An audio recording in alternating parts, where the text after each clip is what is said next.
Deus, Pai, Filho e Espírito Santo. Esta mensagem é a terceira parte de um estudo resumido, de 4 partes, falando sobre as pessoas divinas. Na primeira parte, nós falamos sobre a abordagem ao estudo, a necessidade de ser humildes e de sempre manter respeito para com Deus. Na segunda parte, falamos sobre Deus como Pai. E agora, nessa terceira parte do estudo, vamos falar sobre Deus, Filho. Jesus e o Pai são pessoas distintas. Algumas pessoas hoje ensinam a doutrina de unicismo, dizendo que Pai, Filho e Espírito Santo são apenas 3 manifestações de uma única pessoa. Mas a Bíblia apresenta Deus em 3 pessoas. No batismo de Jesus, em Marcos capítulo 1, podemos ver uma ilustração disso, quando Jesus saiu da água depois do batismo. Então, o Filho está agindo. O Espírito Santo desceu como pomba sobre ele. O Espírito Santo estava também agindo. E ao mesmo tempo, uma voz dos céus pronunciou: Tu és o meu Filho amado, em ti me comprazo. O Pai também estava agindo. 3 pessoas, perfeitamente unidas, estão todos trabalhando a favor da mesma coisa, mas ao mesmo tempo fazendo coisas diferentes, simultaneamente agindo de maneiras diferentes. Uma outra maneira de abordar essa questão da distinção entre Pai e Filho é observar um argumento que Jesus fez em João capítulo 8. Se o unicismo fosse verdadeiro, Jesus seria aqui um mentiroso, ou pelo menos teria apresentado um argumento inválido na defesa de si mesmo. João capítulo 8, a partir do versículo 17, ele disse: Também na vossa lei está escrito que o testemunho de 2 pessoas é verdadeiro. Eu testifico de mim mesmo, e o Pai que me enviou também testifica de mim. Obviamente, Jesus está dizendo que ele e o Pai são 2 pessoas. O argumento não teria efeito nenhum. Qualquer um que defende a doutrina do unicismo se coloca em contradição do próprio Jesus. Jesus e o Pai são pessoas distintas. Ao mesmo tempo que entendemos essa distinção entre Jesus e o Pai, devemos observar que o Pai ocupa uma posição de autoridade sobre Jesus. Jesus é submisso ao Pai. Em João capítulo 14, versículo 28, ele claramente disse: O Pai é maior do que eu. Ele reconheceu uma posição de autoridade que o Pai tem sobre ele.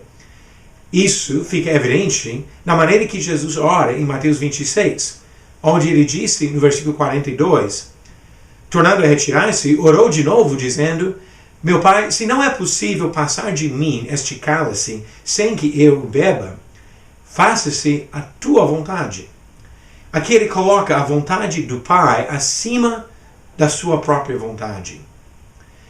Mas reconhecer uma diferença de posição, que o Pai tem uma posição acima de Jesus, não indica necessariamente uma diferença de qualidade de ser. Vamos ilustrar isso em 1 Coríntios capítulo 11. No versículo 3, Paulo escreveu: Quero, entretanto, que saibais ser Cristo o cabeça de todo homem, e o homem o cabeça da mulher, e Deus o cabeça de Cristo. Observamos aqui que o homem tem uma posição de autoridade sobre a mulher. Mas, ao mesmo tempo, nós entendemos que homem e mulher somos iguais, que nós temos o mesmo valor diante de Deus, nós somos seres humanos, nós somos herdeiros da mesma graça de vida. Somos iguais, mas temos posições ou papéis diferentes. Entendemos a mesma coisa quando pensamos sobre governantes. Pessoas em posições de autoridade no governo exercem autoridade sobre todos nós. Um governador, ou prefeito, ou presidente teria autoridade sobre nós. Mas são seres humanos. Como pessoas, não são melhores do que nós, ou de alguma forma distintos em termos da qualidade de ser. Eles têm uma posição de autoridade sobre nós. E é nesse mesmo sentido que nós reconhecemos que Jesus é submisso ao Pai, mas isso não nega a divindade de Jesus. A Bíblia afirma a divindade de Jesus. No Evangelho de João, capítulo 1, versículo 1, diz simplesmente o verbo era Deus. E o verbo aqui é Jesus. Ele é Deus. Ele mesmo disse que é essencial crer nele para alcançar a salvação. Em João capítulo 8, versículo 24, ele disse: por isso eu vos disse que morrereis nos vossos pecados, porque se não crerdes que eu sou, morrereis nos vossos pecados. No livro de Êxodo, Deus usou esta mesma maneira de se apresentar quando Moisés perguntou para ele: mas o que eu vou dizer para o povo lá no Egito? Quem é que está me enviando? E a resposta que Deus deu para ele: eu sou que eu sou. Jesus usou esta expressão no mesmo sentido, porque no versículo 58 de João capítulo 8, ele disse: antes que Abraão existisse, eu sou. É uma afirmação da eternidade de Jesus, que é uma qualidade de Deus. Uma outra maneira de abordar a questão da divindade de Jesus é a questão de adoração no Novo Testamento. Jesus entendeu claramente que a adoração pertence exclusivamente a Deus.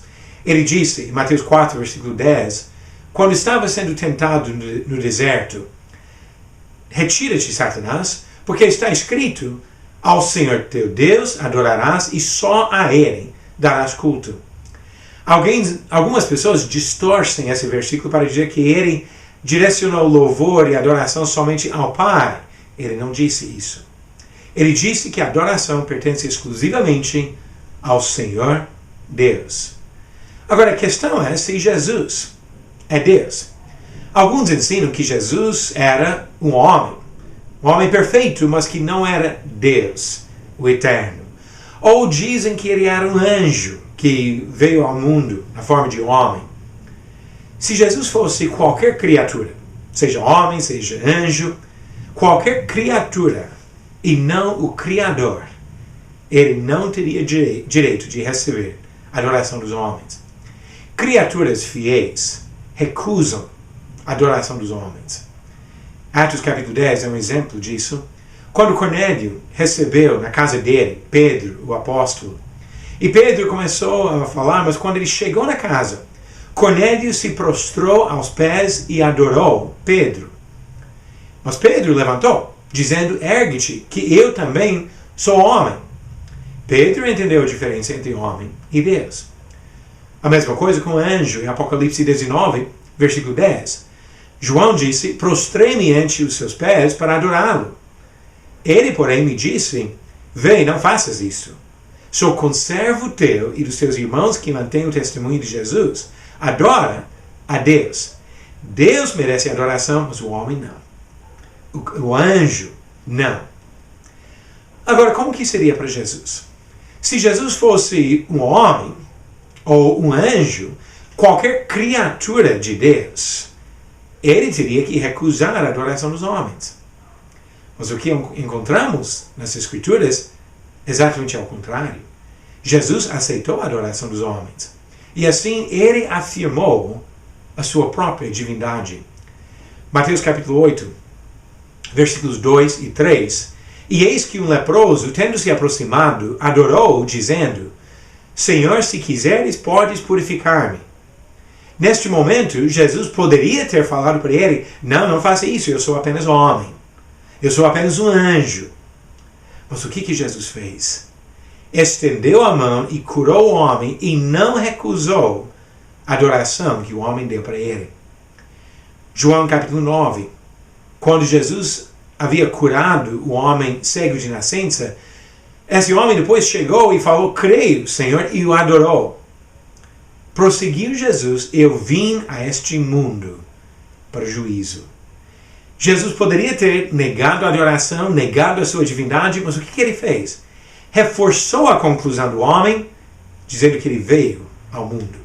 Ele desceu do céu, porque ele é de fato Deus.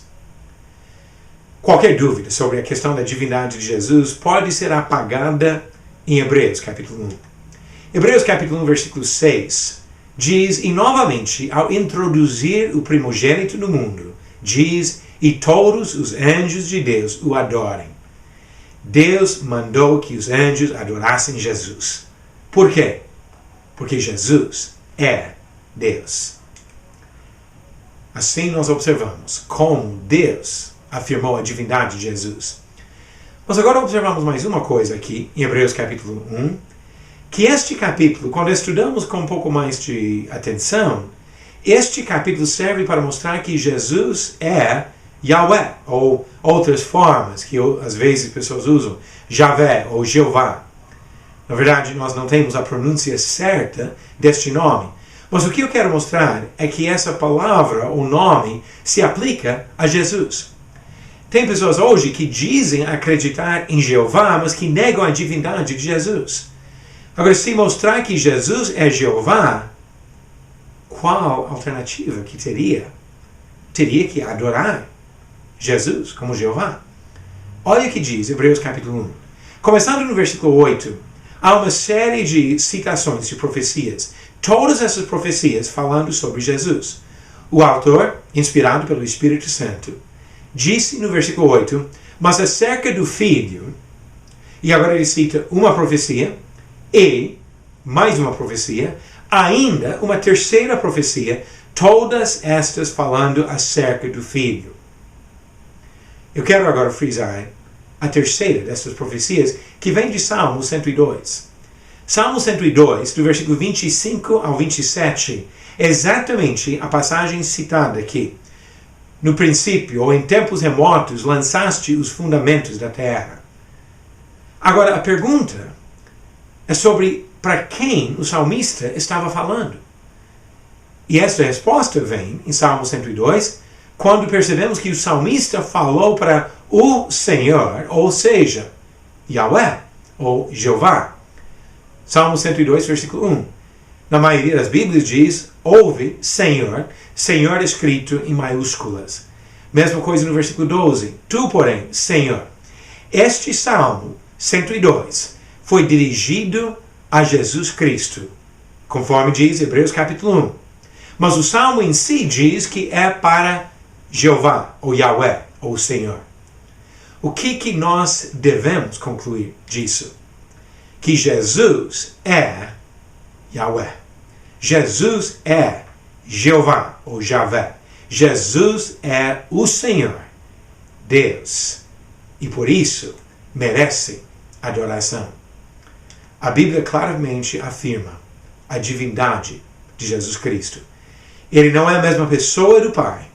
O Pai tem autoridade sobre Jesus, mas Jesus é Deus. Na próxima parte do nosso estudo, nós vamos completar esse resumo sobre as três pessoas divinas, falando sobre o Espírito Santo.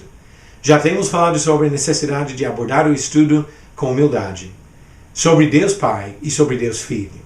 Falta só mais uma parte: Deus, Espírito Santo.